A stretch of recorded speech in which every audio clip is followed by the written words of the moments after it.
then just give you the mic. Got it.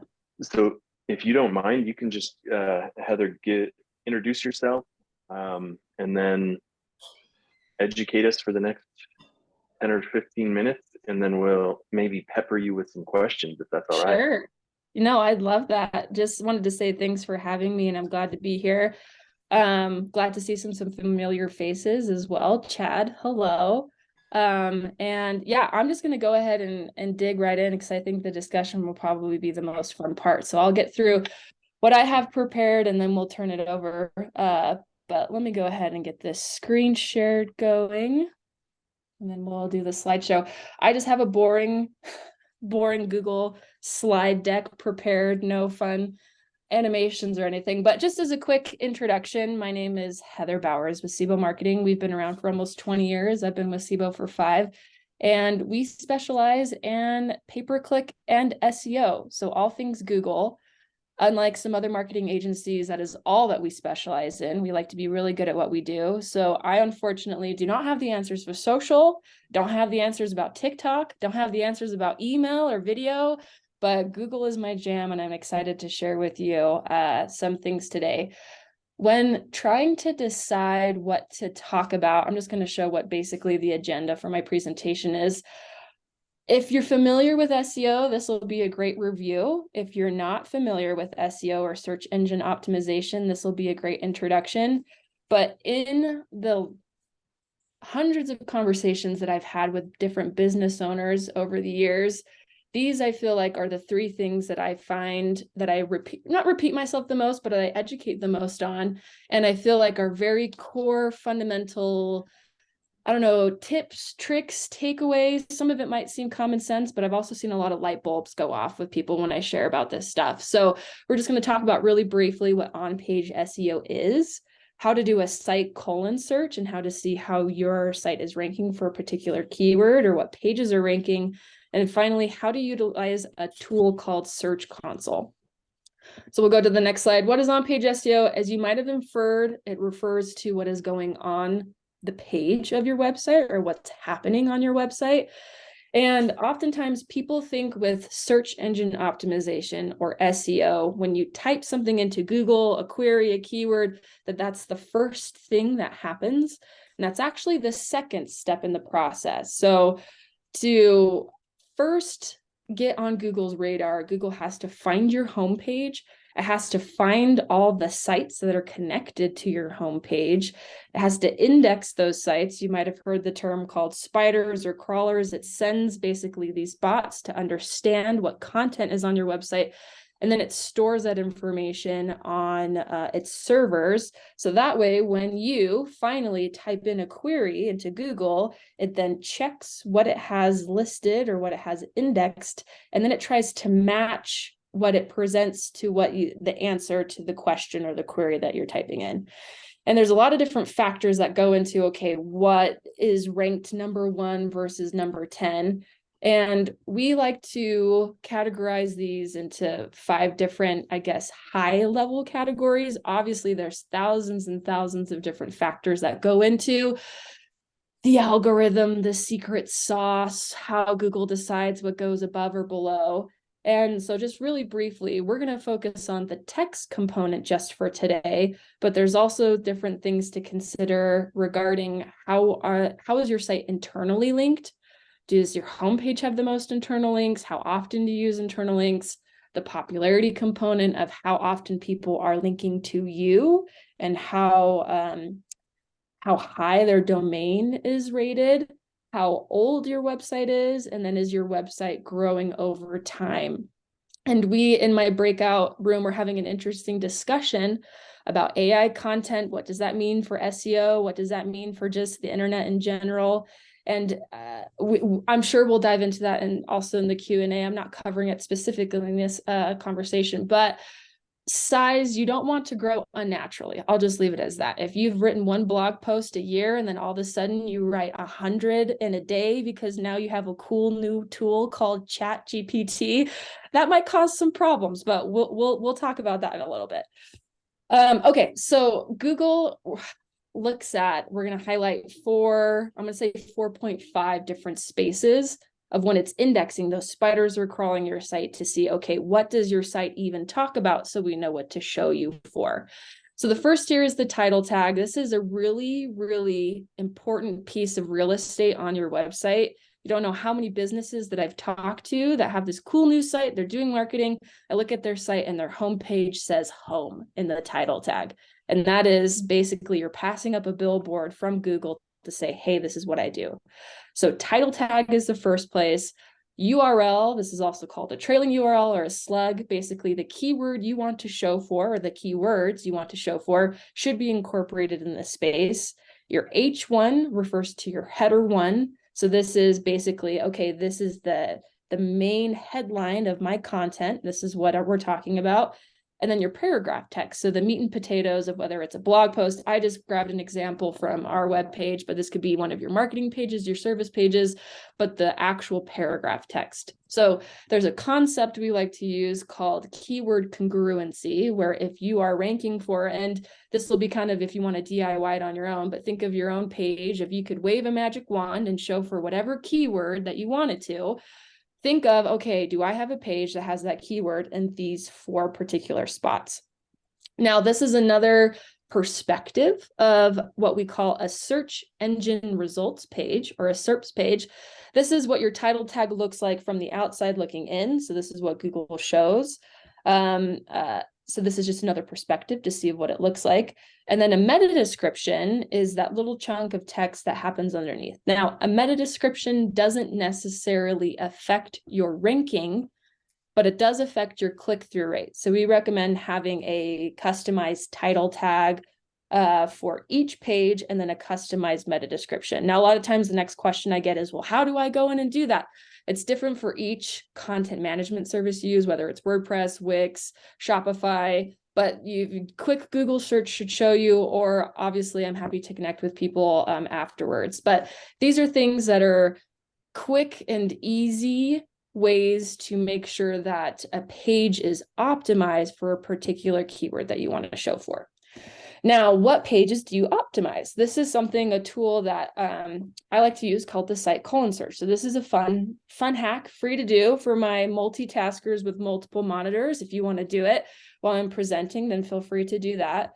But basically, if you want to see, okay, actually, I'm going to go back here for a second. You type in site colon, then you type in your domain. And then from here, you can see how many pages Google has indexed for your site. Now, this is a great tool to gut check to see, hey, I am a small website. I should only have maybe 5 to 10 pages. If there are thousands of pages indexed for Google, you might have a spam problem. Or vice versa, if you are an e-commerce site and you have thousands and thousands of products and you do a site colon search for your domain and you see you only have 10 or so pages indexed by Google, you might have a problem. That latter was a real situation that we ran in with a client. There was some code that they had not disabled on their website that prevented the spider from crawling their website. So Google didn't know that the rest of the pages existed. So this is, again, just a cool tool to gut check just how many pages you have indexed. And again, it's an approximation.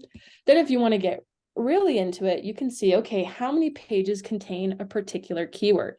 Now, for this instance, I did something random so you could see what it looked like. Hippo. We don't talk about hippos on our website. We don't do anything with hippos, but you can see then that Google says, hey, when I typed in that parentheses,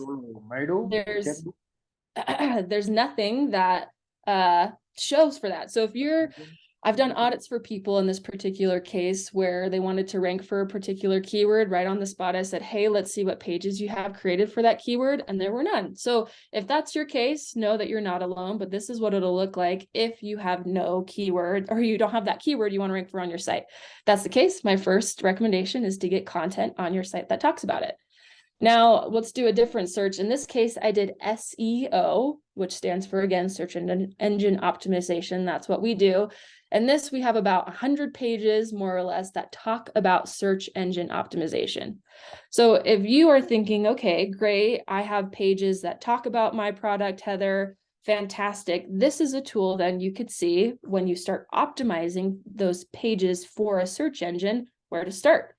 And then also just a good gut check to see, okay, what pages talk about what.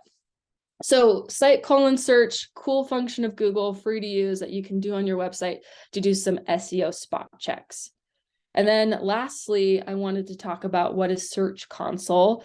It is a free tool that Google has made available that if you prove that you're an owner of a site, and we'll talk about that in a little bit, it'll self-report what keywords you're ranking for, what position, average position, how many organic clicks you've got for that keyword. So whether you yourself are in charge of your SEO, or you're working with an SEO agency, or you're a marketing manager, this is a really valuable tool to be aware of and to be semi-familiar with, as it is, again, Google reporting from its source. Now, there are third-party, services that can give you similar information. We personally prioritize, and they come with a monthly fee. We personally prioritize using Search Console data in our reporting for our clients because, again, it's directly from Google, from the source. So how to get to Search Console, there's the URL, or you can just Google Search Console. If you've never been to Search Console before, this is the screen that you'll see. You can click Start Now. And then depending on whether or not, again, this information isn't readily available for everyone, for every website, you have to prove ownership of the website.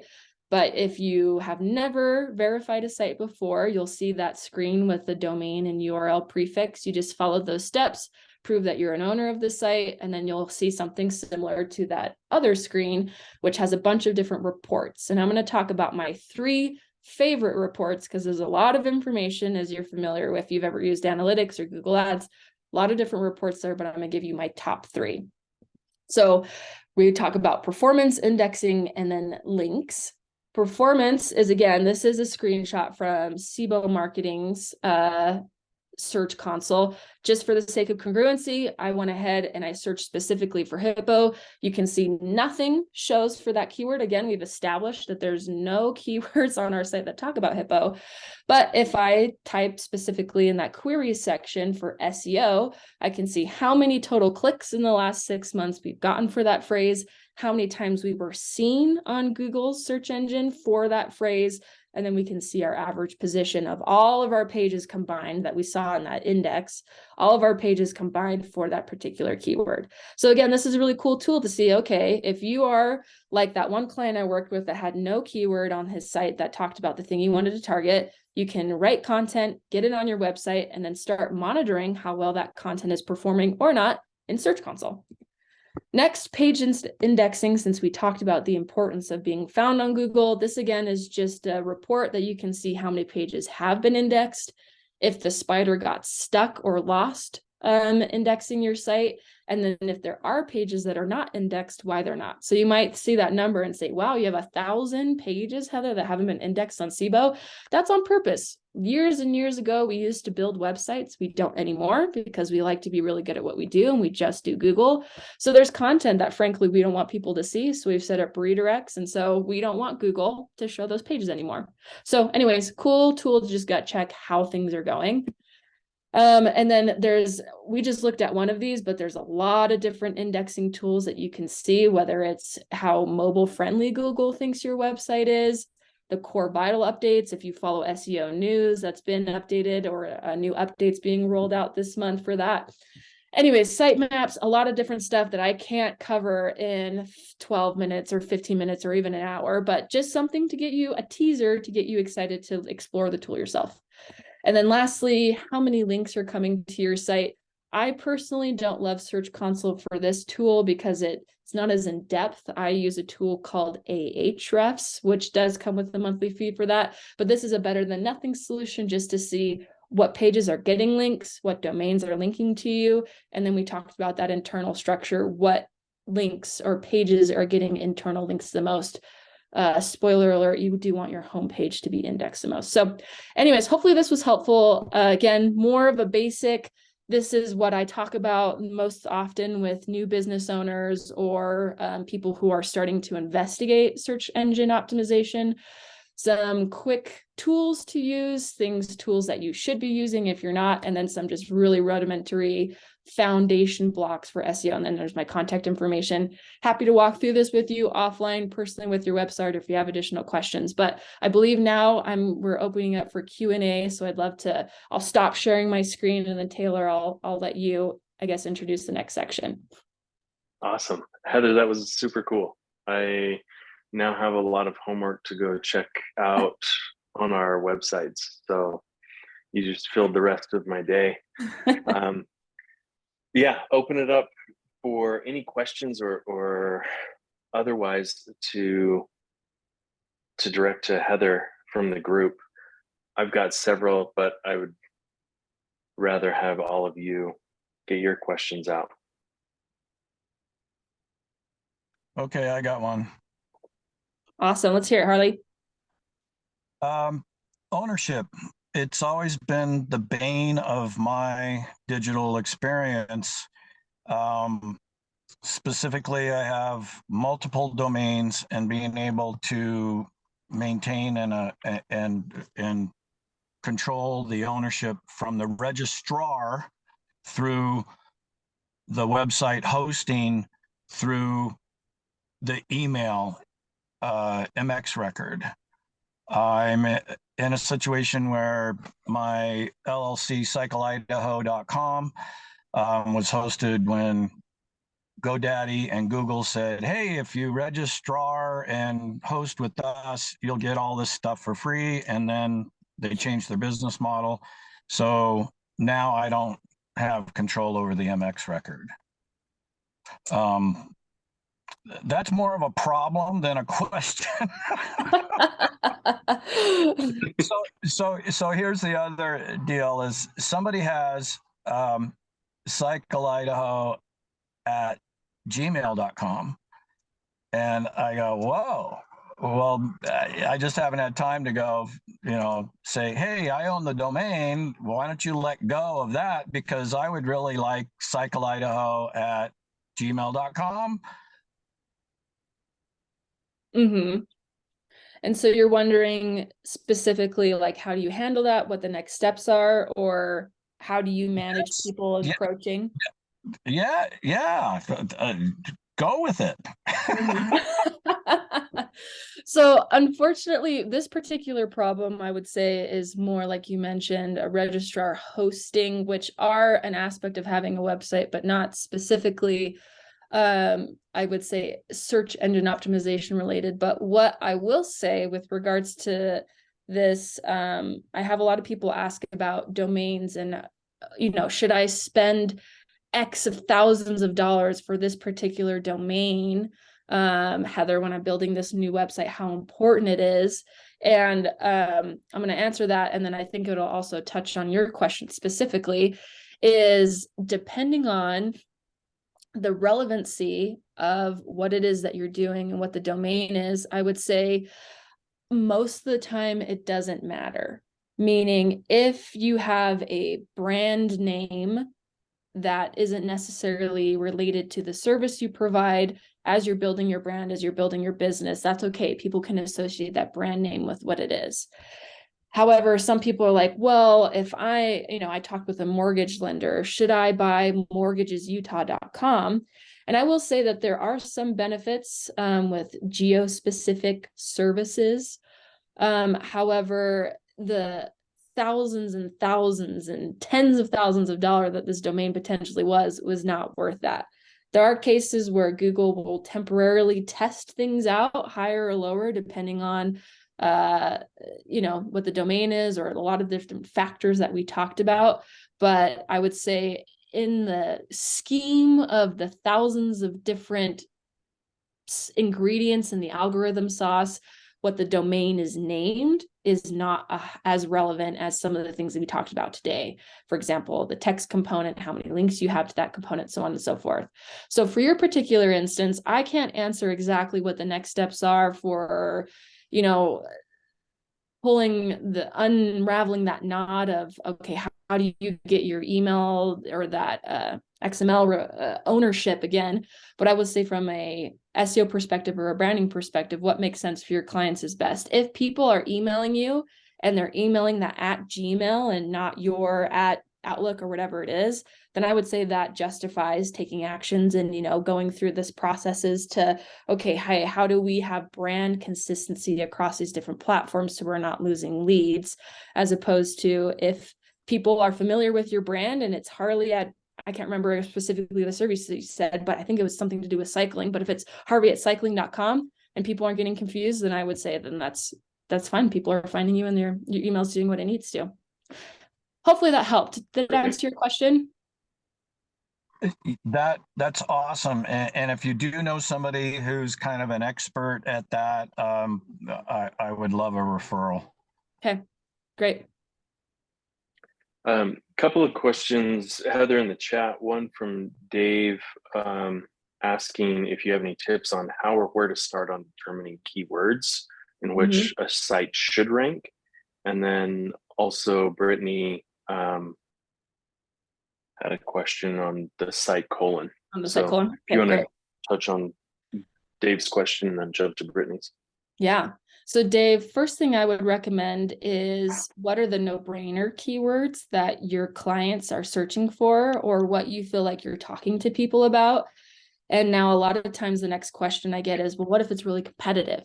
Well, what if I could never rank for it? It's still worth to have on your website. Again, that adds extra signals to Google to, hey, show me for this particular phrase.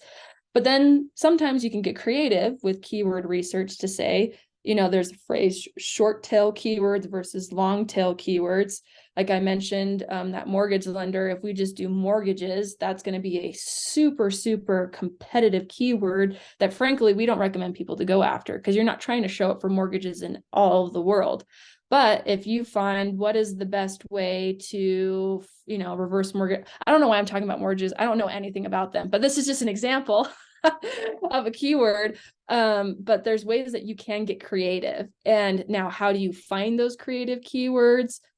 Either you do competitor research. So frankly, you can just type it in what you want to rank for and then look at who's ranking. And you can, now you know those 4/5 key places to look for. You can see what keyword they've prioritized in those places and see if that makes sense for you as well.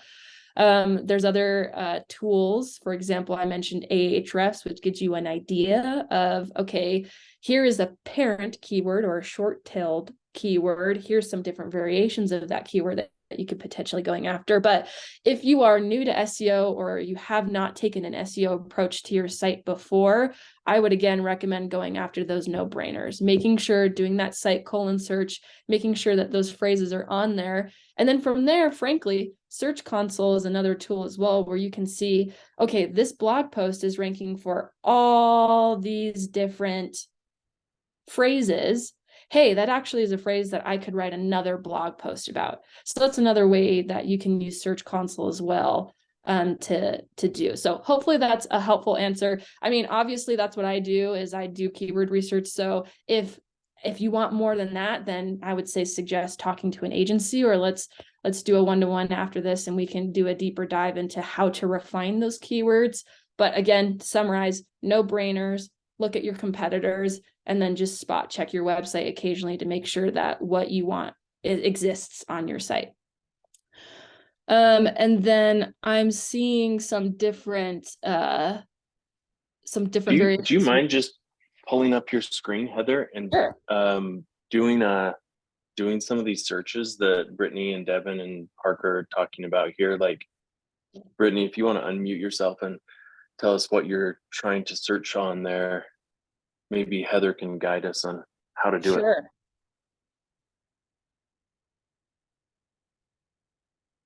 So while Brittany, you're pulling that up for here, I just did my site as well. We can feel free to plop in any other domains, but here I just did, and I'll just do it from the beginning so you can see what it looks like. So site SIBOmarketing.com. And then here we get about 528 results from last time. If we plop in someone else's domain, we can see what that looks like. Let me pull up the chat again one more time. Yeah, SagoEd.com. Is that what you were looking for, Brittany? Yeah, I just heard wrong when she was going over it. Sorry. Okay, I can't talk. Oh, gotcha. So if you did the site colon and then segoed, SEGOED.com. Yep. Okay. So we have about 2 results that are currently indexable by Google. And again, that might be fine because there's only 2 pages, or if there's more pages, then here's a spot check of, hey, okay, we need to start looking into this. Interesting. Okay. Parker, your question about how long people are spending on your site, do you want to give some insight around that? Yes. Can you hear me okay?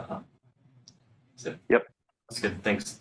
I was just wondering, and maybe this is a little bit less SEO and more, as you're talking about it, I pulled up my analytics and was seeing different things, and it looked like people only spend an average of 5 seconds on the website. And I guess I'm curious, is that pretty low? It seems like that's a pretty quick jump. And do you have any tips for increasing that? Like, do you like to see videos, like demo videos, those types of things, or other ways to just keep people on your website longer? Yeah, I'm curious, are you using Universal Analytics or Google Analytics 4? It's like Google search, or Google Council, is that right? Search Council Or Search Console? Yeah. So there's a couple of different things that I'll talk about to this point. One is obviously we like the idea of a user or a visitor to our website being on our website longer than that. And like you mentioned, videos are a great way to increase, depending on what metric you're using, engagement rate. That's a new one in GA4, but also conversion rates, depending on the type of page it is, whether it's informational or whether it's a salesy page. I will say from an organic perspective, Google does love informational content over, I would say, like your marketing page. So that's why you might hear blog posts in the SEO world, because again, a lot of times people are typing in a question. I definitely search businesses as well if I'm wanting to engage or buy a product. But a lot of times, if you're able to provide an answer, a cohesive, robust answer to a question about your industry that someone's searching for, you know, they might just be like, wow, it might be so much easier if Parker's the one that just took care of this for me, or whatever it is, right? And so with regards to that number specifically, I think we've talked about some ways that you can increase that, like videos, or okay, what's above the fold is another thing to look at as well. Is the answer clearly above the fold? And then also, frankly, too, the intent of the query. If someone's looking for, you know, the age of Johnny Depp, they're not going to really spend a whole lot of time more so looking or reading, because it's just kind of a one and done thing. So I'm not exactly sure what page you're looking at specifically, but that's just another aspect too. Is this a quick informational grab, or is this a more complex problem? If it is a more complex, lengthy problem, then that's another thing to consider of, okay, are we being concise? Are we, you know, do we have a really elaborate ramp up paragraph that doesn't answer the question and we're losing visitors? And so there's a couple of different aspects that I would take towards that, specifically depending on the page. Yeah, thank you. That's helpful. Good things to think about. Great.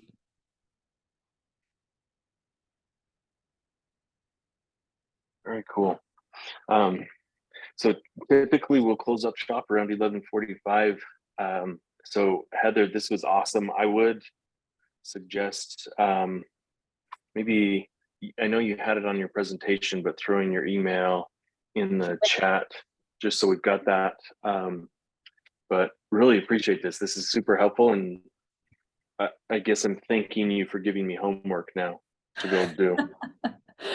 My pleasure. And again, for those who are familiar with SEO, this might have been more a review, but for those that aren't, I'm more than happy to, again, do a one-to-one offline, or if we want to deep dive into what keywords you're ranking for or what, again, feel free to use me as a resource. Awesome. Well, Heather, thanks so much. Really appreciate your time. We recorded this, so we should have it posted in the next day or two, and we'll let everybody know about it.